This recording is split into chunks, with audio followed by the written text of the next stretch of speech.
Un mois de révision avec les méthodes infaillibles Gameya. Oui, chers parents, c'est bien possible. Et vous savez, pour ces périodes d'examen, nos enfants, quel que soit leur niveau intellectuel, quand ils voient leur cahier d'études, ils paniquent, n'est-ce pas? Oui, c'est normal. Oui, ils se posent la question, est-ce vrai que j'ai tous ces cours-là encore à l'esprit? Et là, nous sommes là pour vous présenter l'ouvrage révisé avec les méthodes infaillibles Gameya. C'est un ouvrage qui comporte des stratégies pour aider vos enfants à gérer au mieux le stress lié aux examens. Et quand nous parlons de stress, c'est lié à l'inconnu, n'est-ce pas? Oui, avec les méthodes scolaires Gameya, vos enfants pourront être rassurés de ce qu'ils sont prêts pour les examens. Et c'est très important. Lorsque l'enfant a la confiance qu'il maîtrise le nécessaire qu'il lui faut pour réussir dans les études, vous allez voir le stress disparaître parce qu'il sera concentré et il sait déjà quoi réviser, quand réviser et comment réviser. Quoi de beau? Sinon, généralement, moi, je suis choquée quand je vois les apprenants d'un certain niveau, à cause du stress des examens, perdre tout l'effort et le sacrifice fourni tout le long de l'année, alors qu'il leur manque juste quelque chose. Pour cette année, nous allons démarrer l'accompagnement des apprenants le 10 mai. Come on tonight. I'll feel evil. Say bye.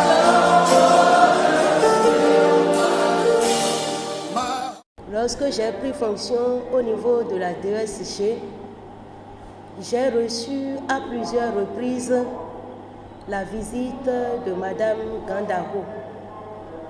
Elle était venue me présenter son projet de renforcement des capacités des apprenants en difficulté. Et ce projet n'était rien d'autre que la mise en application des travaux de ces recherches de fin de formation professionnelle. Mesdames, messieurs, ils sont nombreux, les étudiants qui, à la fin de leur parcours de formation, produisent des tests qu'il importe souvent de mettre en application. Mais de la théorie à la pratique, il y a un gouffre que beaucoup n'arrivent pas à franchir. Ce n'est pas le cas de Madame Gandaro.